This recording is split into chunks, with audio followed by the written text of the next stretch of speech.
সুযোগ পেলেই জুতার বাড়ি, কোনো দেরি করা যাবে না। যে দাড়ি পছন্দ করে না তাকে ছাড় দেওয়া যাবে না।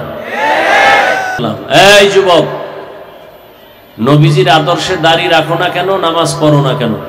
রসুলের আদর্শ মানার ক্ষেত্রে বিদ্রোহীর আরেক নাম বেঈমান। নিজে আকাম করে দোষ নাই, ইমাম সাহেবের ভাগরি না থাকলে দোষ। আল্লাহ পাকের দরবারে শুকর যে আল্লাহ পাক আমাদেরকে সুস্থ রেখেছেন এবং পৃথিবীর শ্রেষ্ঠ মজলিস উলামায়ে আহলে হকের মজলিস, গুনাহ মাফের মজলিস, তওবা কবুলের মজলিসে আশা বসার তৌফিক দান করেছেন। নিয়ামতের শুকর আদায়ার্থে সকলেই পড়ি আলহামদুলিল্লাহ। দরুদ ও সালাম সৈয়দুল মুরসালিন রহমাতুল লিল আলামিন, শফিউল মুজনিবিন, খাতামুন নবিয়্যিন, সৈয়দুস সাকালাইন, ইমামুল মুরসালিন হযরত মুহাম্মদুর রাসূলুল্লাহ। সবাই আবার মহব্বতে পড়েন, আবার পড়ি। নবীজির উপরে দরুদ পড়লে লাভ না ক্ষতি? দুনিয়াবিও লাভ, আখিরাতেরও লাভ। আল্লাহ বেশি বেশি দরুদের আমল করার তৌফিক দান করেন। হযরত উলামায়ে কেরাম গতকাল এবং আজ আলোচনা করেছেন, ইনশাআল্লাহ আমার পরেও আলোচনা চলবে। শেষ পর্যন্ত সবাইকে দোয়া নিয়ে, দোয়া করে সফলতার সাথে এই মাহফিল থেকে বিদায় হওয়ার তৌফিক দান করেন। আমি দোয়া নেওয়ার জন্য আসছি এবং সংক্ষিপ্ত দু চারটি কথা বলার নিয়তে কোরআনে হাকিমের সূরাতুস সুবহানের এক আয়াতে কারিমা তিলাওয়াত করেছি। নবীজির হাদিস থেকে এক টুকরো হাদিস পড়েছি। আয়াত ও হাদিসের আলোকে ইখলাস ও রুহানিয়তের সমন্বয়ে সহি নিয়তে, সহি তরিকায়, সহি কিছু কথা আমাকে বলার মতো, আপনাদেরকে শুনবার মতো দয়াময় আল্লাহ তৌফিক দান করেন।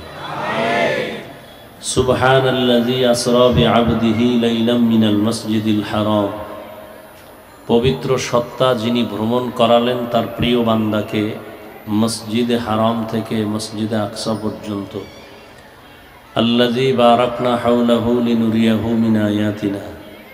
যে মসজিদে আকসা তার চতুর্পার্শ্ব বরকত দ্বারা ভরপুর, পরিপূর্ণ, এবং যাতে করে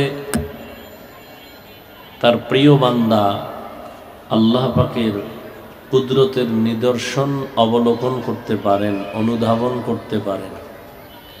ইন্নাহু হুয়াস সামিউল বাসীর। নিশ্চয়ই আল্লাহ পাক রব্বুল আলামিন সর্বোৎকৃষ্ট শ্রোতা এবং দ্রষ্টা। নবীজি বলেন, কুল্লু উম্মতিন ইয়াদখুলুনাল জান্নাতা ইল্লা মান আবা। সমস্ত উম্মত জান্নাতে যাবে, যারা নবীকে অস্বীকার করে, মানে না, তারা যাবে না। কিলা মান আবা। সাহাবায়ে কেরাম বললেন, ইয়া রাসূলুল্লাহ, আপনাকে অস্বীকার করে, মানে না, তারা কারা? ক্বালা মান আতাআনি। নবী বললেন, যে আমার অনুসরণ করে সে জান্নাতি, দাখালাল জান্নাহ। আমান আসানি ফাকাদ আবা। যে আমার বিরোধিতা করে সে আমাকে অস্বীকারী হিসাবে জাহান্নামী। বই এখনো আরাম পাইতেছি, আইতে তো আজান দেবে স্যার।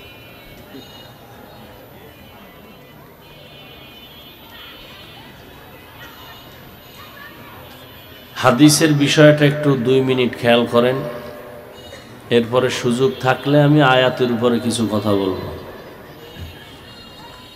নবীজি বলছেন সব উম্মত জান্নাতে যাবে। এই তোমার ডান পাশের এটা কি? এই মাইকলা, ডানের এই মাউথ কিসের?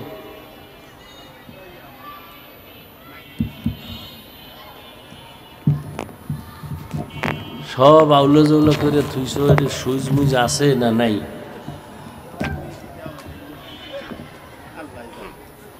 বুঝি না কিছু। আর এটার মধ্যে কত তাবিজ যে লাগাইছে।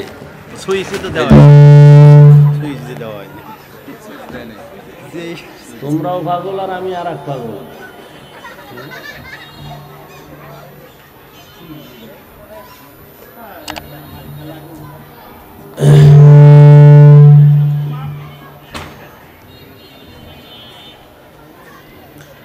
আল্লাহ মাহফিল কবুল করেন।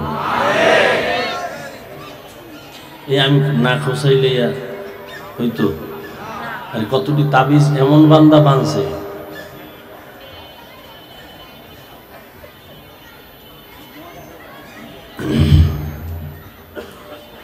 হাদিসের দিকে একটু খেয়াল করি সংক্ষেপ। নবী বলেন সব উম্মত কোথায় যাবে? জবান খুলেন। কিন্তু যারা নবী মানে না তারা জান্নাতে যাবে না। সাহাবায়ে কেরাম প্রশ্ন করলেন, এখান থেকে কথা খেয়াল করবেন। ইয়া রাসূলুল্লাহ, আপনাকে মানে না তারা কারা? নবীজি জবাব দিতে গিয়া ডাইরেক্ট না দিয়ে একটু ঘুরাইলেন। নবী বললেন, যে আমার অনুসরণ করবে সে জান্নাতে যাবে। কি বুঝলেন? সাহাবাদের প্রশ্ন হলো, নবী আপনাকে অস্বীকার করে, মানে না, তারা কারা? নবী এই জবাবটা দেওয়ার আগে আরেকটু মহব্বতের আওয়াজ দিলেন, যেহেতু রহমতের নবী। তো নবী বললেন, যে আমার অনুসরণ করবে সে কোথায় যাবে? তার মানে বোঝা গেল সে নবী মানে, সে নবী মানে। সাহাবাদের প্রশ্ন, নবী আপনাকে মানে না, অস্বীকার করে, তারা কারা? নবীজি ওই জবাব দেওয়ার আগে বললেন, যে আমার অনুসরণ করবে সে কোথায় যাবে? বলেন তো এর বিপরীত কথা কি দাঁড়াবে? যে নবীর অনুসরণ করে না সে জান্নাতে। খুব খেয়াল করেন, নবী একথা বলেন নাই যে নবীর অনুসরণ করে না সে জাহান্নামে যাবে। নবী একথা বলেন। নবী কি বলছেন? নবী বলছেন, যে আমার বিরোধিতা করবে সে জাহান্নামে যাবে। বড় কঠিন কথা এখানে। নবীর অনুসরণ যে করে না সে জাহান্নামে যাবে নবী বলেন নাই। নবী বলছেন, যে আমার বিরোধিতা করে সে জাহান্নামে যাবে। তাহলে কি বুঝলাম এখান থেকে? নবীজির অনুসরণ যারা করে না এরা দুই দল। কয় দল? এক দল বিদ্রোহী আর এক দল আগ্রহী। এক দল দরদি আর এক দল বিরোধী। ভালো করে আবারও খেয়াল করেন, আমি বুঝাবার জন্য বলছি। ধরে নেন একটা যুবকের আমি ডান দিক থেকে জিজ্ঞাসা করলাম, এই যুবক, নবীজির আদর্শে দাড়ি রাখো না কেন, নামাজ পড়ো না কেন? যুবক বলে, নবীর আদর্শে নামাজ পড়া দরকার, দাড়ি রাখাও দরকার, চেষ্টা করি, পারি না, দোয়া করবেন, আরো করব। বলেন এই ছেলেটার কথার দ্বারা কি বুঝলেন? সে বিরোধী না দরদি? বিদ্রোহী না আগ্রহী? এদিক থেকে একটা যুবকের জিজ্ঞাসা করলাম, তুমি দাড়ি রাখো না কেন, নামাজ পড়ো না কেন? সেই যুবক আমার কথাটা শেষ না হতে জবাব দিল, দাড়ি না রাখলে অসুবিধা কি? নামাজ না পড়লে অসুবিধা কি? বলেন ওর কথার দ্বারা কি বুঝলেন? দরদি না বিরোধী? আগ্রহী না বিদ্রোহী? ভালো করে মনে রাখবেন, রসুলের আদর্শ মানার ক্ষেত্রে বিদ্রোহীর আর এক নাম বেঈমান। বিদ্রোহীর আর এক নাম, খুব খেয়াল করেন। অতএব যে দাড়ি রাখে না তাকে গালি দেওয়া যাবে না। আগে বুঝতে হবে দরদি না বিরোধী। দরদি মুমিন, দাড়ি না রাখার পরেও দরদি। আর বিরোধী দাড়ি না রাখলেও সে বেঈমান, রাখলেও বেঈমান। একজনে নামাজ পড়ে না তাকে গালি দেওয়া, আগে বুঝতে হবে আগ্রহী না বিদ্রোহী। যদি আগ্রহী হয় মুমিন, বিদ্রোহী বেঈমান। যে দাড়ি রাখে না তাকে গালি দেওয়া যাবে না। যে দাড়ি পছন্দ করে না তাকে ছাড় দেওয়া যাবে না। দেখেন ব্যবধান আছে তো। একজনে রাখে না আর একজনে পছন্দই করে না।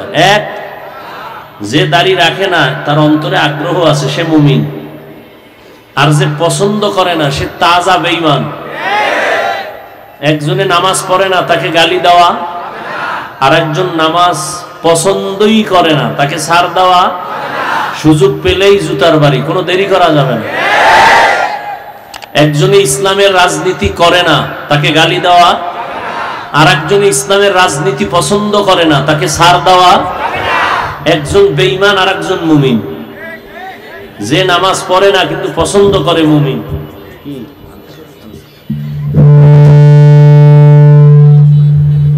আবার এইটা হরা